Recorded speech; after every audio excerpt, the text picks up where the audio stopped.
Right on. It's the MotogawaMusic Entertainment Show right here, and we are so happy we got a great guest in the house. It's an interview with Mike Skill from the Romantics. Yeah, what I like about you. You know that song? Oh, man, I better stop singing. I'm going to mess that up right there. How you doing, Mr. Mike? You're doing fine. Thank you. Nice. Thanks for having me, Lance and Alex. Oh, definitely. Our pleasure. It's our privilege and honor to have you on our show. Definitely your guys' songs are just, man, iconic and forever are going to be, at the dance floor, get people on the dance floor. Man, I'm telling you. But, hey, I want to know how it all began in the beginning. How did you get into music? Talk to me about that story. Well, it's a long story. I'll try to make it really short. My brothers had a lot of 45s. When I was a kid, I used to listen to those on a little record player. And from Little Richard to Elvis Presley and all that stuff. And then from that comes the 60s along, and you had all your frat groups like Louie, Kingsman, and all that stuff. And then, of course, the Animals, the Beatles, and Rolling Stones came out, and the Kinks. The Kinks were my biggest favorite thing at the time. Ooh, nice. And I started playing guitar just after that. Yeah. Yeah. Nice. And I mean, a lot of people, they go ahead and they pick an instrument and they play, whether it's guitar or whether it's piano or whether it's whatever instrument they choose, but they never get into a group that gets a hit song. And you have been, you've done that. That's so awesome. Romantics.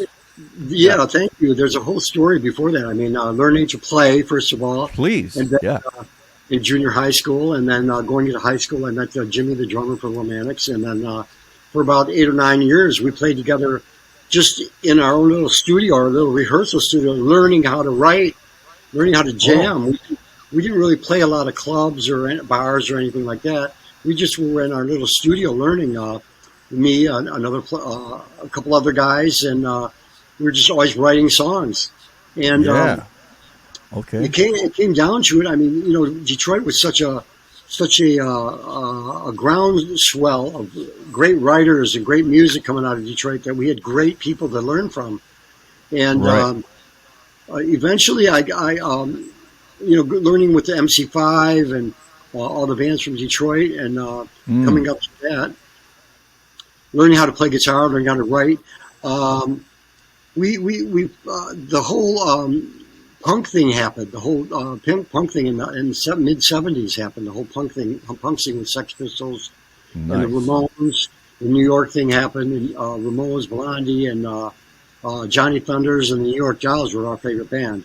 And we actually had a little group. Jimmy and I had a little group. The drummer for the Romantics. Okay. We had a little group. We went to New York and we played CBGB's before the Romantics. Oh.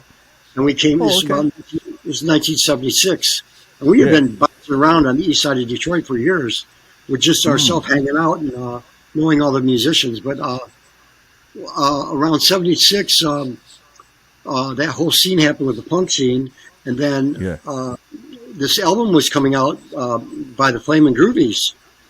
They were a group from California, San Francisco, and it was kind of a throwback to the Beatles singing, the Kinks Beatles kind of sound, Rolling Stones. And when I heard that record, Dave Edmunds, the guitar player Dave Edmunds, produced it. When we heard that record, I go, "Oh, this is so good!" It was like all through the '70s, was all this progressive rock and roll, long songs, long solos, long keyboards, long drum solos, and music was finally getting back to shorter songs with choruses, shorter format, right? Yeah, melodies, and that's what the punk thing with shorter songs. And new wave.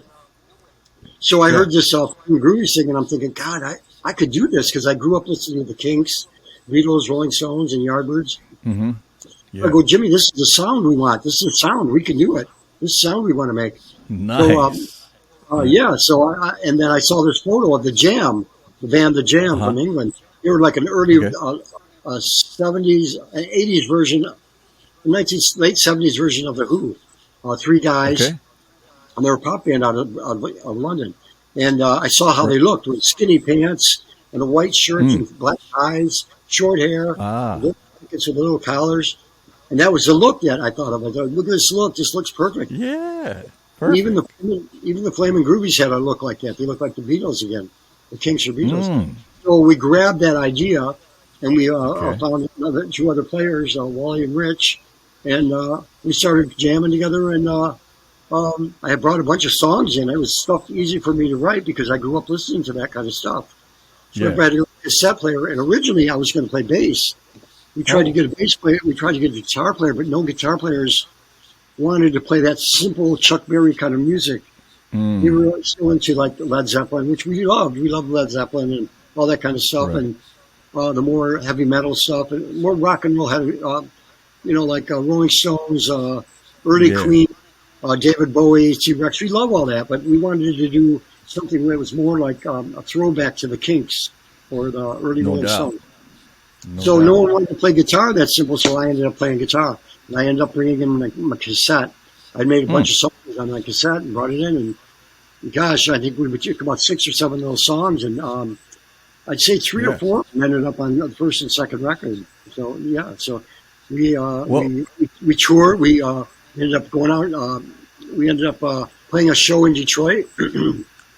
First show was with the MC5. A friend of ours asked us to open the show. We did the Hmm. show, and it went over so well. All the radio and record people were there for the new MC5. It was a new grouping of the Yeah. MC5, and we opened for them for the press and everything, and they loved it. The press loved it. We just blew them away, and from that point on, Wow. we hit the road and put out our own 45. We got in touch with Bomp Records, and they put out a single for us, and we put out Yeah. two. And that single "What I Like About You"? No, that was I think one was "Tell It to Carrie," "When I Look in Your Eyes," and the other was "I Can't Tell You Anything" and "First in Line." It was those four songs on two singles from Oh. Bomp Records for Greg Shaw. And then we hit the road. Okay. So for Yeah. 3 years, we're on the road for 3 years, and finally got signed to Emperor Records as Romantics. And then what I Like About You, When I Uh-oh. Look in Your We Eyes, lost and signal. Tell It to Carrie Hello. came out. And none of them went to number one. All of them were in the top 70 or 40. I think. Mm. What I Like About You is either 74. It went up to 74 or 47 on a big chart, and then it dropped Oh. off. It dropped off the charts, and Yeah. And we were on the road for 3 years for a while, and we were on the road for a while, and we did a tour U.S. and we were getting ready to go to Los Angeles. We were playing we were on the road with Whiskey A Go Go. We played at Whiskey A Go Go, and somebody Mm. called us telling us that What I Like About You was running up the charts in Europe, that's in the awesome. Netherlands, Yeah. in the Netherlands, and Australia also Australia, Netherlands, which we and Germany and France. And they wanted a video in Holland, and so they came out to the Whiskey A Go Go, and we filmed "When I Look in Your Eyes" and "What I Like About You." I Man. told them I kind of wanted it to look like Hard Day's Night, but more punk, a little more punk. Yeah. Yeah. Yeah. Yeah. So that's what the video looks like. That must have been a big thrill to know that your song has become a hit, right? After scripting and scraping in Detroit. Yeah. Detroit went through that real bad economic times in the 70s. So we were like that 10 years was really, Mm. really hard work, really just hard work playing music and writing and that kind of thing. And finally, Wow. it paid off. Yeah. Well, we're honored that you sent us the new mix with you singing on it, "What I Like About You." And I'd like to go ahead and share this with all of our wonderful listeners and our I use the fans. same Rickenbacker guitar and same kind of amp, high watt amplifier, and Yeah. went in and recorded the guitars the same way. Yeah. Let's go ahead and run this one. All right. Something called "What I Like About You." And this is Mike Skill's brand new mix. And you heard it first on the MotogawaMusic Entertainment Show. Let's go. Hey, Once again, that was "What I Like About You" and Mike Skill's new mix right there. Mike Skill, one of the founding members of the Romantics. Oh, man, we're just so happy to have him in the studio right now. Hey, Mike, I heard that you're going to be doing some solo stuff. Talk to me about that. That's awesome. well, with the pandemic and everything, I had a bunch of recordings of tunes that I'd done. I had this little studio at my son's school, his elementary school. They had a double wide trailer, and I fixed it up with a control room, and I would go in there till like 2, 3 in the morning, and I was recording, song ideas, laying down tracks. Yeah. And I'd met this guy, Chuck Alkazian, and he in Detroit, and he's a producer. He did a lot of Madonna singles and Chris Cornell and a bunch of people. And I had taken these songs with Brad Elvis, the drummer from the Romantics. He's been with Romantics for 17 years or 18 years. Mm-hmm. And I brought these songs up through a producer in Chicago, Mike Hagler, and went through him. He mixed them. Not really. We kind of did pre-mixes. And then Chuck, I met Chuck. Chuck told me, I heard you recorded some songs, bring them in. And I gave them to him, and he took them in the studio and remixed them. And they came out so good, about 8 songs. And, 67 Riot was on it. Let's see. I love that song. Oh, my God. Yeah, that's such a great song. Got married, not my business. And he remixed them, and boy, they were so good. And I had to write, 5 more, come up with 5 more songs or so. Yeah. And we ended up with 12 songs for the album. Wow. And they sounded really good. They turned out really good. The record, Mike Skill, as it's called, came out really good. Yeah, 67 Riot. Really well. So speaking of 67 Riot, that's actually the song. I listened to all the songs, and that one really jumped out at me. And I know that you have a nice soft spot for that song as well. Your baby, right? So I want to definitely make sure that we as far as play that song. Tell me the inspiration of how that song came to be and what you wrote. And also, hey, let's shout out Wayne Kramer, man, for sure. Yeah, Wayne Kramer from the MC5, a group I grew up listening to when I was 16, 17 years old and in high school. The song is about Detroit riots. There was a political uprising in the United States around 67, 68, after Robert Kennedy was killed and Martin Luther King. And there was a lot of upheaval about work and pay and money and racial unrest, racial equality and stuff. And which was all true and all due, man. It was due, like now and like these days too. And I get, we're 12, I'm 12, 13 years old, 13, 14 years old, something like that. And there's tanks in our town, right down our street, machine guns on the tanks, helicopters, big helicopters overhead. Wow. And, there was a riot. I mean, it just took off. I mean, it was 1967. It was July. It was one of the hottest summers in a long time. And there was an incident had happened a month before. Wow. And there was some, so it just exploded. It just exploded, and it went off. And they were on the news and everything. They were saying it was going to spread all over the whole city. And I was like 7 or 8 or 10 miles from downtown. It was downtown. You couldn't see downtown, but it was 7 miles away or so. And they had everybody all afraid that the riot was going to come to my neighborhood, and it really wasn't that close. It was not close at all. So we had tanks and all this stuff, and oh my goodness, wow! Yeah, you couldn't go out in the street after 6 o'clock, and so it stuck with me. And later on, I had a title called. I came up with a title. God, I got to come up with a song, 67 Riot, or about the Detroit riot. It's about 1967, basically, taking you back to 1967 and the riots back then. Wow. Yeah, so let's go ahead and check this out. I can't wait to hear this song, and I know our listeners can't wait to hear this. Let's go ahead and do this right now. 67 Riot, brand new music. That's how we do it. We bust it out first. MotogawaMusic Entertainment Show. Shout out to Wayne Kramer once again as well, and something by Mike Skill from his new music. Man, be watching out for Mike Skill and his excellent new music. 67 Riot. Let's run it. That's right. Right on. That was a 67 Riot. And once again, for people that are just joining us, that is a song that was inspired by the 1967 riots. And what a crazy time that was with tanks in the street and everything. You just couldn't go in the street. Man. Oh, boy. Wow. Yeah, hey, Mike, why don't you shout out Wayne Kramer that was part of that? Wayne Kramer and Fred Smith were 2 guitar players, and they were just really influential to a lot of guitar players in Detroit. It was a real caustic and explosive time with the Vietnam War and everything. And anyway, I had these tapes, the tapes that Chuck produced, mixed. And I told him I was thinking about Wayne Kramer possibly playing on it. And I was afraid to call Wayne Kramer. So I got the number, and Chuck kept coaxing me to call him. And I finally called him, and Wayne said to send the tapes out. And I sent the tapes out, and he phoned back. He said, Mike, I really like the song. I'd like to do it. So he put the guitar on it.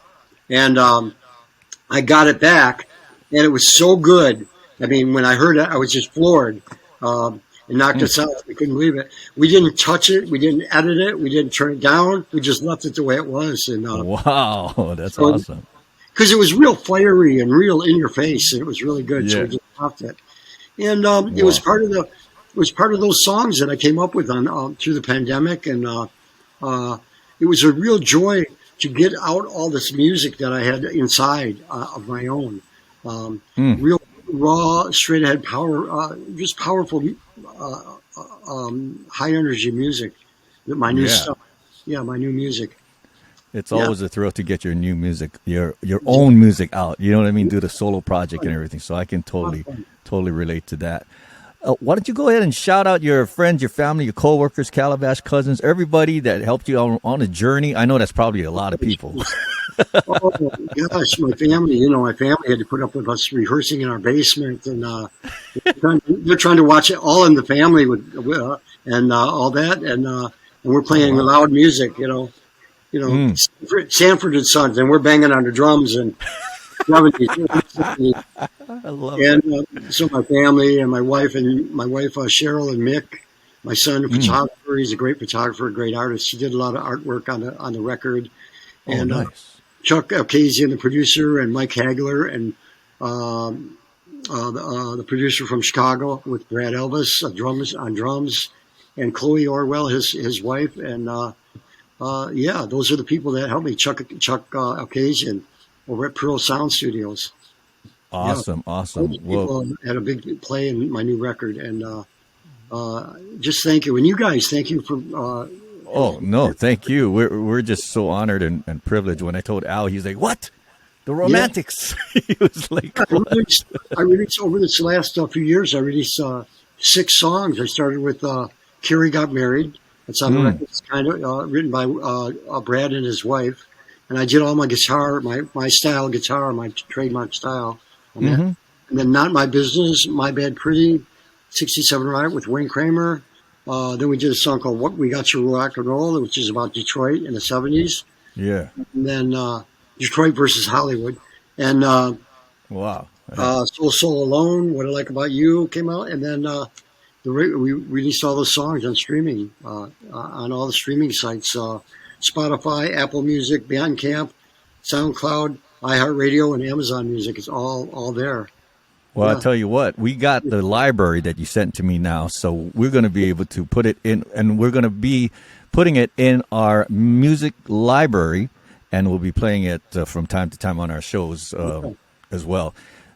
So thank you so much for being with us. We do appreciate you, and we're looking forward to the second interview. We're hoping we can get one in maybe February or March. Great. That'd be wonderful. And hope to see you soon sometime down the road and everything. But thank you for your the props and everything, and keep doing what you do. Supporting music. Thank you, man. Thank All right. you. Thanks very much.